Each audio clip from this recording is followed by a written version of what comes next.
What's up, y'all? It's your boy, the Black Akashi, and I'm here to talk about Control, Remedy's current blockbuster franchise. Now, in my Alan Wake video, I mentioned that I wouldn't play this game until the Alan Wake DLC was announced, but I caved in and got it anyway. Which was kind of lucky for me because the Foundation DLC is about to release on Xbox this week. I had totally forgot that Remedy had a deal with Sony that allowed PlayStation to get the DLC for Control before Xbox does, which I don't blame them since they were being stingy about Alan Wake 2. In Control, you play as Jesse Faden in this third-person supernatural shooter as you're trying to find your brother in the FBC, which is the Federal Bureau of Control, who are basically X-Files mixed with Men in Black, mixed with any type of government that deals with the supernatural. While trying to find her brother, she becomes the new director of the FBC and gains supernatural powers to defeat the Hiss, who have taken control, pun intended, of the building. From start to finish, this is a really good game and knows how to catch your attention. Remedy knows how to make a story and put great lore and music behind it. We've seen it with games like Alan Wake, Max Payne, Quantum Break, and now Control. I really love the mechanics of the game, but one of the downsides for me is the difficulty spike with the bosses. Like, this is Remedy's hardest game to date. Now, I don't know if one of the developers was playing a Souls game while making this game, but they damn sure made it seem that way. Like, 1 minute you're progressing through the story and having a blast digging into the lore, and then the next thing you're fighting a ridiculously overpowered boss that'll kill you in a heartbeat if you're reckless. Because this game's core mechanic is to always keep moving, and if you stay still for too long, then it will come back to bite you in the ass. There's only been like 2 occasions where it took me at least 2 times to beat a boss, and the rest almost 10. But after beating the game, I had went back and played the missions, the parts that were difficult for me, and for some reason I beat them on like first try. Like, I don't know why I beat them with ease. I don't know if it's because I know what the hell to expect, or because I'm just that good. We're just gonna go with both of them. But they kind of weren't that hard to beat on the second try. Also, this game is buggy as hell. Like, this game's been out for at least 10 months, and it's literally the buggiest game I've ever played. Now, I thought Fallen Jedi on the PlayStation was bad with the frame drops, but this game takes the cake. For a second, I thought Bethesda had polished this game and just gave the game to Remedy. I mean, Alan Wake came out in 2009 and it runs better than Control, which is saying something. I hear it runs better on the PC and it might, run better on the PlayStation. And if that's true about the PlayStation, let me know, because it further solidifies PlayStation over Xbox. Now, one of my favorite things surrounding the game before I actually bought and played it was one of my favorite YouTubers / Twitch streamers, the Black Okage, uninstalling it because of how glitchy and buggy the game is. Besides those 2 negatives, it's a really great game. Like I mentioned earlier, Remedy knows how to tell a story. That's why they are still loved by fans today. I really love all the Easter eggs and hints from previous Remedy games, like Dr. Darling being played by the voice actor of Alan Wake, and the former director, Trench, being played by the voice of Max Payne. The fact that Remedy is building their own cinematic universe is brilliant, because Control and Alan Wake are in the same universe, which is brilliant because everything in this game adds more detail to the things in Alan Wake, like altered world events, altered items, and thresholds. For example, Bright Falls being affected by the typewriter and the Dark Place taking control of the people and events in town. It's even revealed that Sheriff Breaker's father is a former FBC member and warned the Bureau about what's going on, but when they arrived 2 days later, it was too late because the events in Alan Wake were already over. And also that they're investigating Bright Falls to report any strange events happening. Hopefully we'll get that in the Alan Wake DLC that's coming out this year. Speaking of which, Remedy, please, I'm begging you. I know you don't fuck with Xbox anymore, but please let the Alan Wake DLC come out the same day as the PlayStation does. Like, think about the Alan Wake fans instead of Xbox, instead of Microsoft. Think about them. Y'all started this game off as an Xbox exclusive. I think it still is. I'm not sure if it's on the PlayStation or not. I know it's on the PC, but I don't know about PlayStation. If it does come out on the PlayStation, it most likely will be remastered. But please, think about the OG fans on the Xbox. I mean, we riding with you. We riding for the cause. We riding with you. I got a PlayStation and an Xbox, but I only play Remedy games on my Xbox is because Alan Wake. But please, just think about that, man. Just think about that. Let us get the DLC too, man, because I don't think I can handle seeing PlayStation get the DLC before us. Like, man, that's the only time I'll ride with Xbox over PlayStation. Also, one more thing, when you find the secret room that has all the Alan Wake stuff in it, I really love how there's a whole floor dedicated to him. Like from the typewritten page that appeared in the Ocean View Motel after it slid under one of the doors and the coffee thermos.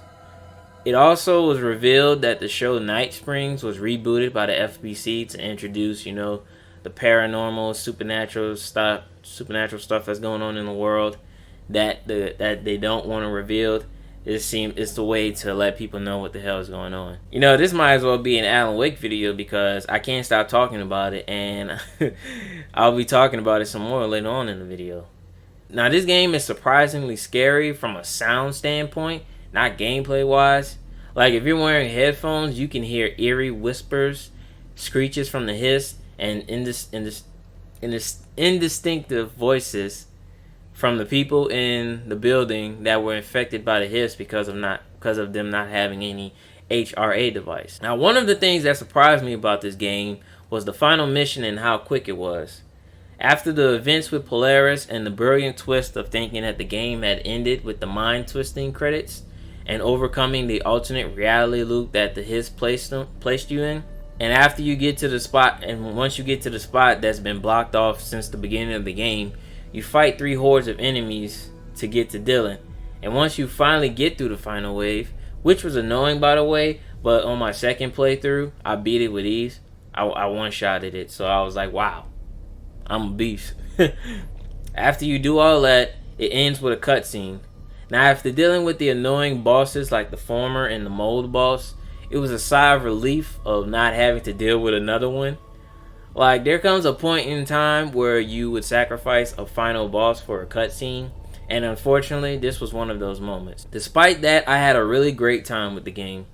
One of my favorite, and a lot of people's favorite moment, was the ashtray maze segment. If you find the ashtray maze early on in the game, you won't be able to progress through it because only certain people have clearance to do so. So after obtaining clearance from the janitor, which is his headphones, you're finally able to do so. And once again, Remedy delivered a top tier moment with badass music playing in the background. They are 3 for 3 at this point. I know they Poets of the Fall have a song in Max Payne 2, but I haven't played Max Payne 2, so that's why I'm saying they're 3 for 3 at this point. Which is the Anderson Farm moment in Alan Wake, the airport shootout in Max Payne 3, and now Control. Our favorite band, Old Gods of the Asgard, returned to deliver another banger called Take Control. As soon as you enter the maze, the music starts playing and a huge smile popped up on my face. Because I wasn't expecting another song to appear in the game from the Old Gods of Asgard. Because early on in the game, if you're exploring, you can find another song from them that don't hit as hard as this one, but it's still a good song. But once the music starts playing, you get this immediate adrenaline boost as you're fighting countless enemies. I think Remedy added this moment as an apology for all of the countless difficulties, spiked bosses, and all the BS deaths you might have encountered in the game. It's like this one segment makes up for all of those moments. It gave me that same feeling as I did on the Anderson Farm in Alan Wake while Children of the Elder God played. They both make you feel like an unstoppable force and nothing can get in your way.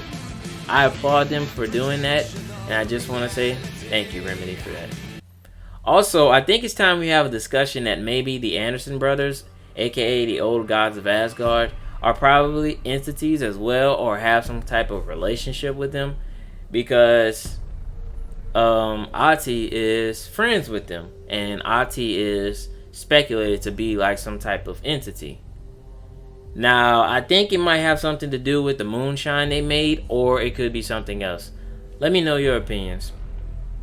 Now, I haven't begun to talk about the characters of the game, but I just want to point out that the actress that plays Jessie looks way better in real life than her video game counterpart. And as I mentioned earlier, he is literally one of my favorite characters in the game.